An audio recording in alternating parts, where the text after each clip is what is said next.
크게 아멘으로 화답합니다. 할렐루야. 따라하시겠습니다. 무성한 가지 같은 성도. 가는 말에 채찍질한다 라는 속담이 있습니다. 잘하는 일을 더 잘하도록 격려하는 것입니다. 국가대표 선수들이 있습니다. 국가, 즉 나라를 대표하여 세계 대회에 나가는 선수들입니다. 그들은 나라 안에서 그 분야에서 가장 뛰어난 선수들입니다. 국가와 국민들은 가장 뛰어난 선수들에게 가장 큰 관심을 갖습니다. 가장 잘하는 사람에게 가장 크게 투자합니다. 더 잘해서 국위를 선양하라는 것입니다. 적당히 잘하는 사람보다 가장 잘하는 사람을 더 훈련시킵니다. 다른 선수들보다 그들에게 가장 많이 기대합니다. 국가의 명예가 달려있기 때문입니다. 승리하면 국가의 명예를 안겨줍니다. 그것은 온 국민에게도 만족이 됩니다. 따라서 국가대표에 투자하는 것은 투자 가치가 있습니다. 하나님 나라에서도 대표 선수들이 있습니다. 즉 이 땅에서 진행되는 하나님 나라 역사 속에서 뛰는 대표 선수들입니다. 그들은 영적 사명의 대표 선수들이며 영적 축복의 대표 선수들입니다. 성경 속의 영적 리더들은 다 영적 대표 선수들입니다. 아브라함, 모세, 다윗, 야곱 다 영적 대표 선수들입니다. 특히 중요한 영적 대표 선수 중에 영적 축복과 관계된 자가 있습니다.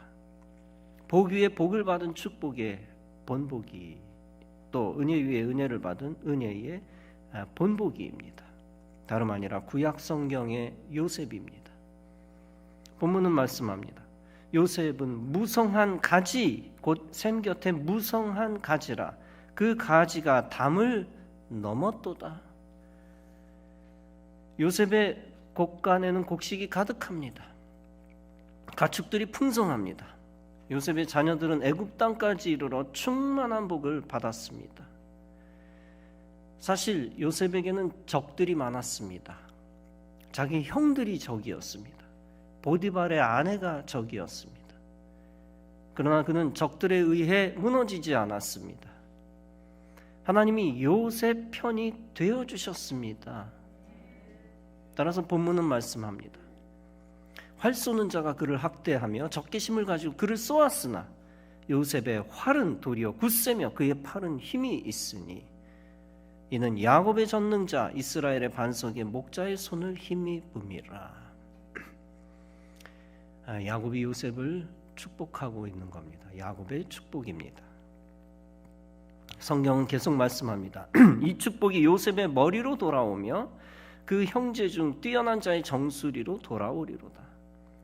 이 야곱의 축복대로 요셉은 형제 중 가장 으뜸이 됩니다. 요셉은 애굽의 총리가 되어 만인의 으뜸이 되기도 합니다.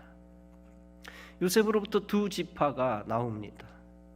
에프라임 지파와 므낫세 지파입니다.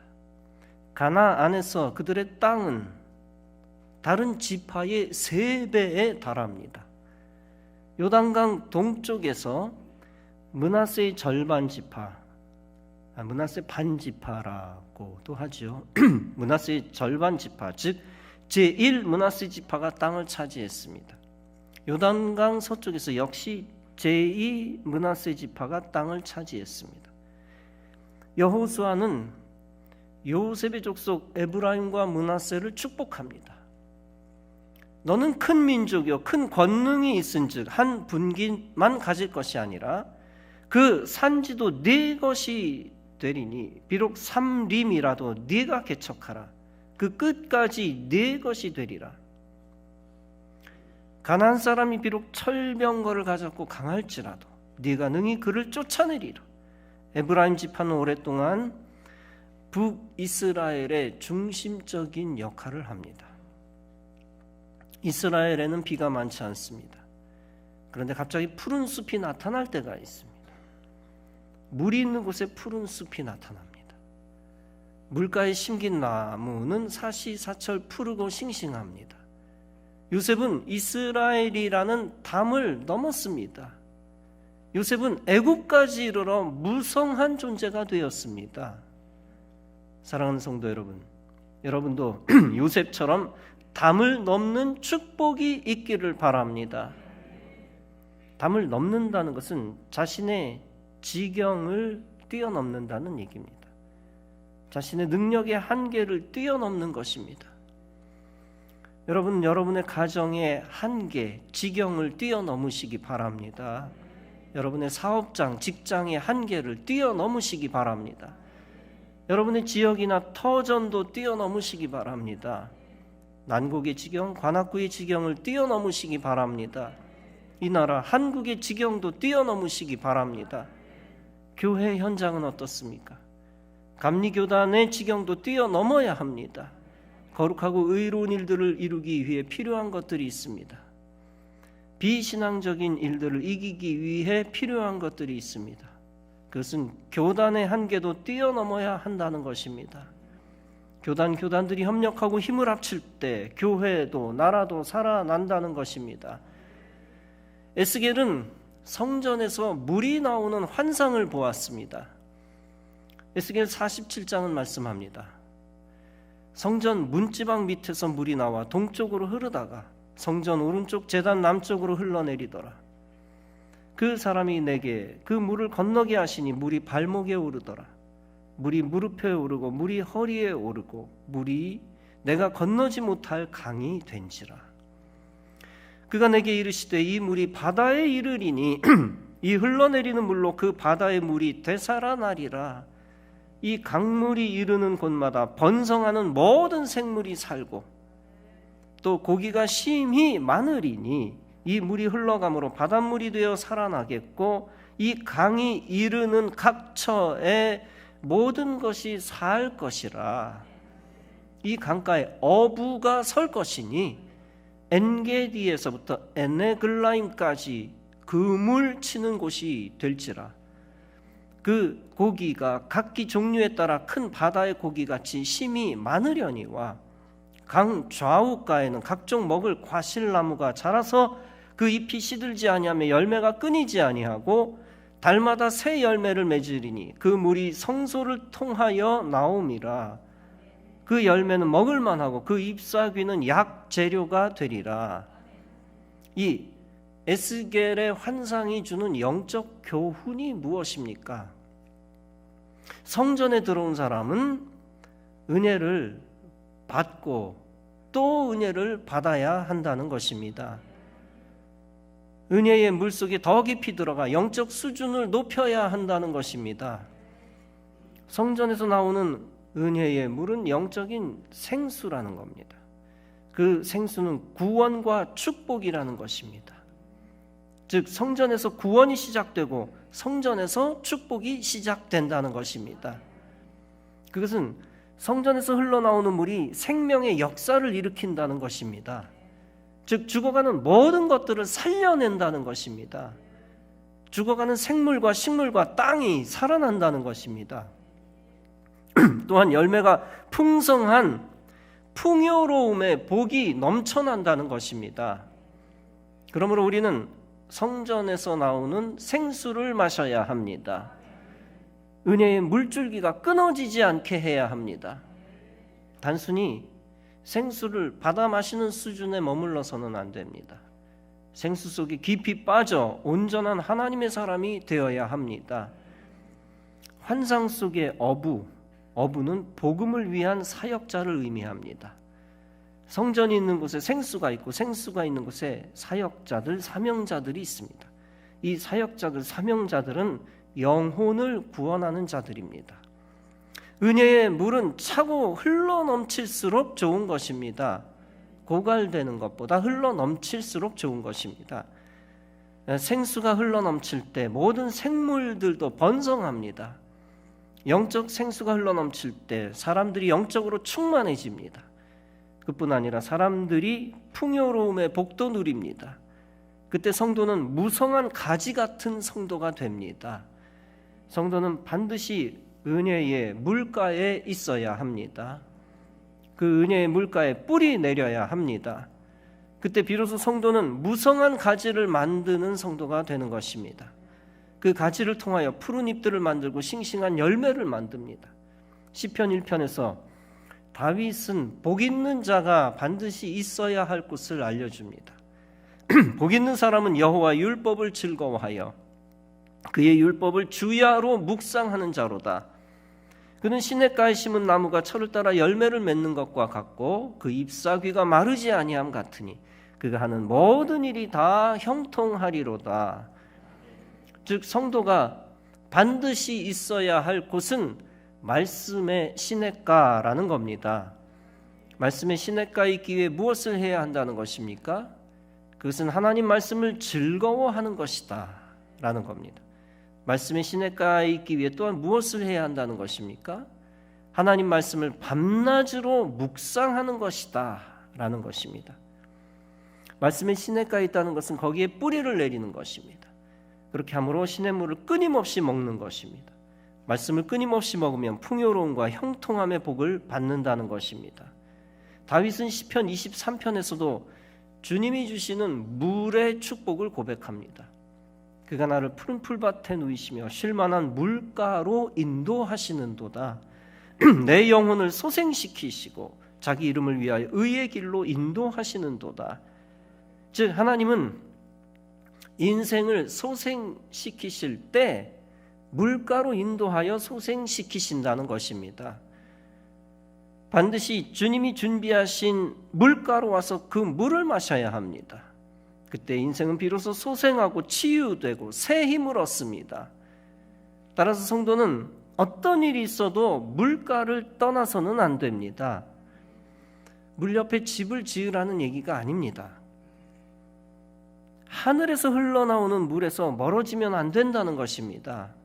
반드시 생명의 생수, 말씀, 설교, 성경, 예배, 찬송, 기도가 멈춰서는 안 됩니다. 그것들이 멈추면 어둠의 영과 어둠의 권세가 역사합니다. 여러분이 영적 존재가 아니라면 영적 생수를 먹을 필요가 없습니다. 시장에 유통되는 생수만 먹고 끝나면 됩니다. 그러나 여러분은 분명히 영적 존재입니다. 따라서 영적 생수를 먹지 않으면 영적으로 죽습니다. 소생할 길도 없고 풍요로움의 복을 누릴 수도 없습니다. 왜냐하면 여러분은 하나님이 영적 존재로 창조하셨기 때문입니다. 따라서 저와 여러분 항상 영적 오아시스에 거하여야 합니다.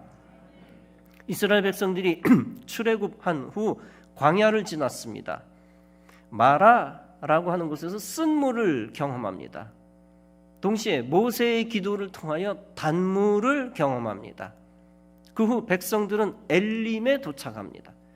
그 엘림은 물샘, 즉 오아시스 12개가 있는 곳이었습니다.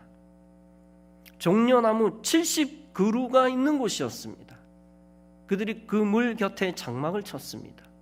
그들이 그곳에서 비로소 쉼을 얻게 됩니다. 재충전하게 됩니다. 광야는 사막입니다. 사막이 펼쳐진 곳에서 종려나무 70개가 있었다는 얘기입니다. 그 놀라운 광경이 어떻게 가능하게 된 것입니까? 다름 아니라 물샘 12이 있었기 때문입니다. 물샘이 풍요로울수록 푸른 나무들이 풍성하다는 것입니다. 이처럼 우리 영적 존재는 영적 물을 풍성하게 접해야 합니다. 항상 생수 자체가 되시는 예수님을 만나려고 애써야 합니다. 항상 성전에서 은혜 받으려고 애써야 합니다. 신앙생활을 즐거워하고 신앙생활하는 것을 감사해야 합니다. 예레미야 2장은 말씀합니다. 내 백성이 2가지 악을 행하였나니 곧 생수의 근원이 되는 나를 버린 것과 스스로 웅덩이를 판 것인데 그것은 물을 저축지 못할 터진 웅덩이니라. 여러분, 웅덩이는 생수가 없는 죄악 세상입니다. 세상에 오래 있으면 도대체 생수를 저축하지 못합니다. 세상에서 아무리 발버둥 쳐도 구원받지 못합니다. 세상에서 아무리 열심히 살아도 영적으로 해골과 뼈다귀만 남습니다. 성도는 반드시 세상에서 오래 머무르는 일이 있지 않도록, 방황하지 않도록 해야 합니다. 속히 생수를 채울 수 있는 교회와 가깝게 생활해야 합니다. 그러므로써 생수가 준 치유와 구원과 소생과 풍요로움의 복을 받아야 합니다. 생수가 소생시켜주는 복, 또 생수가 허락해주는 풍요로움의 복, 이러한 복들을 받아야 합니다. 예수님은 요한복음 7장에서 말씀합니다. 누구든지 목마르거든 내게로 와서 마시라. 나를 믿는 자는 성경의 이름과 같이 그 배에서 생수의 강이 흘러나리라. 예수님은 인색하신 분이 아닙니다. 주님을 뜨겁게 사랑하고 헌신한 사람에게 주님은 풍성한 복을 주십니다. 부어주신 복 위에 더하여 또 복을 주시는 분입니다. 이미 주신 은혜 위에 더하여 또 은혜를 주시는 분입니다. 예수님은 마태복음 6장에서 말씀합니다. 너희는 먼저 그의 나라와 그의 의를 구하라. 그리하면 이 모든 것을 너희에게 더하여 주시리로다. 이 말씀 무슨 뜻입니까? 먼저 하나님 나라의 의를 구하면 영적 은혜를 먼저 받는다는 겁니다. 그 후 거기에 더하여 물질적인 육체적인 은혜도 더하여 받게 된다는 겁니다. 누가복음 6장에서 예수님은 말씀합니다. 주라, 그리하면 너희에게 줄 것이니 곧 후히 되어 누르고 흔들어 넘치도록 하여 너희에게 안겨주리라. 성도와 이웃을 위해 주는 행동도 복받는 행동이라는 것입니다.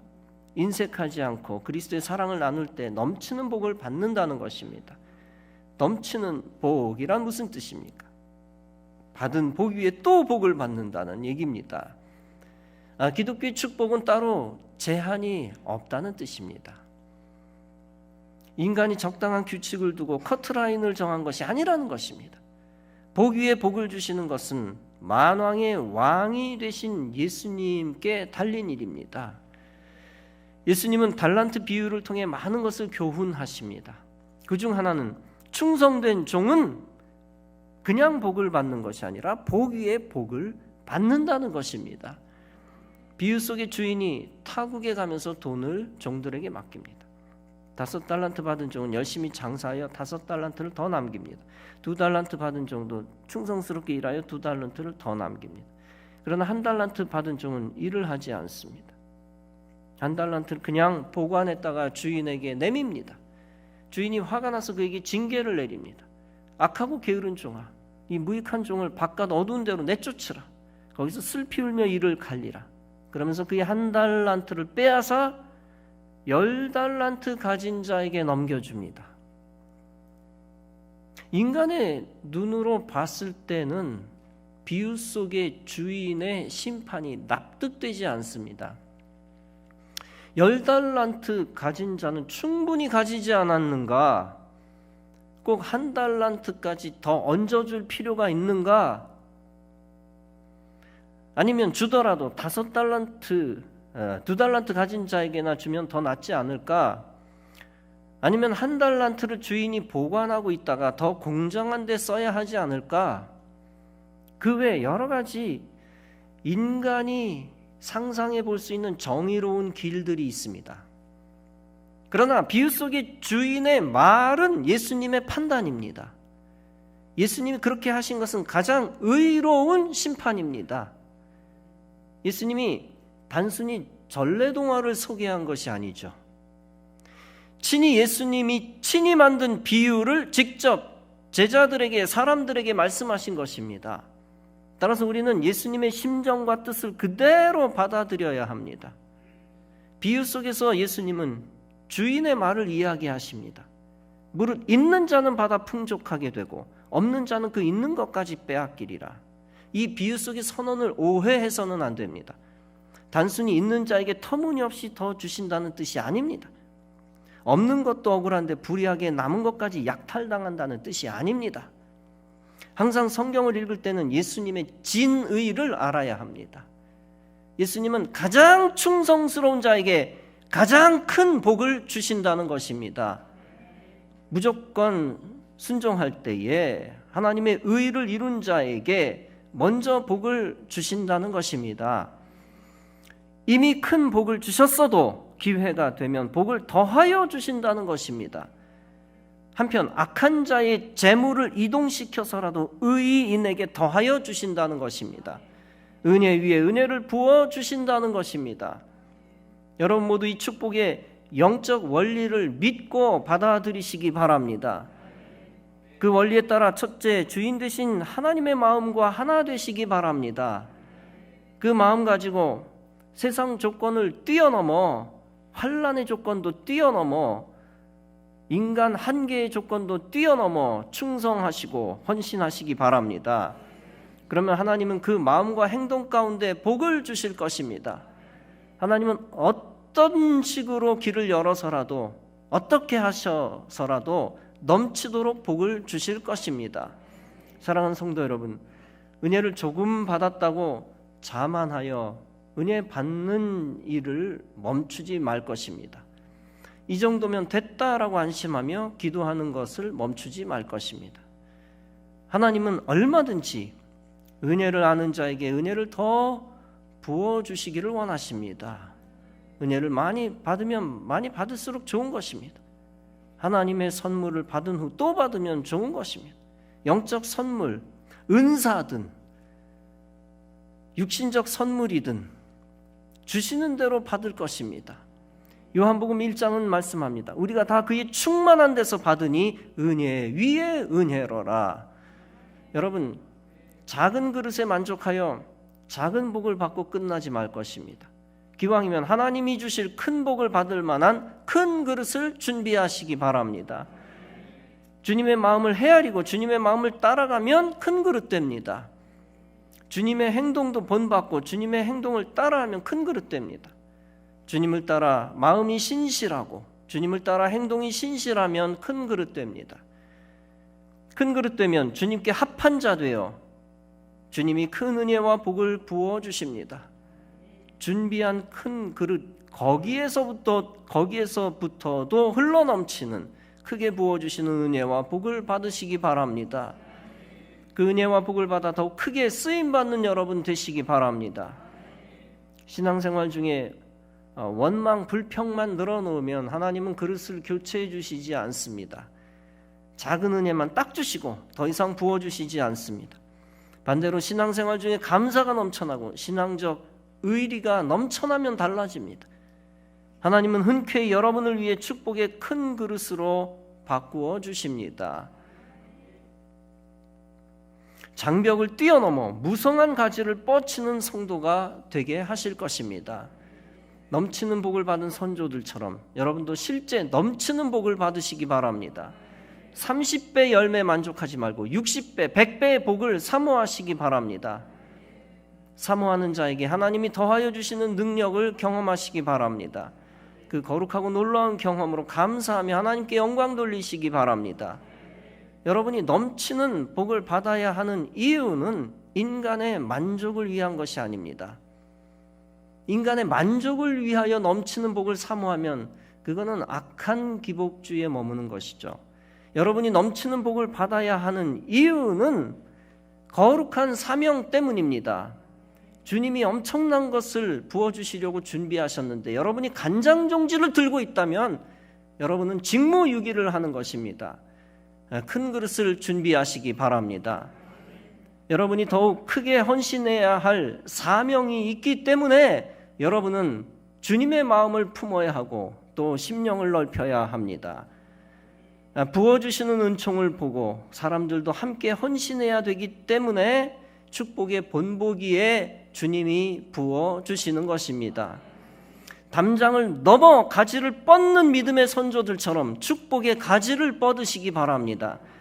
여러분의 남은 인생 가운데서도 축복의 가지가 더욱 무성해지기를 바랍니다. 그로 인하여 축복받은 선조들의 후예가 되어 받은 복을 통하여 하나님의 뜻을 이루시기를 주님의 이름으로 축원합니다. 기도하시겠습니다.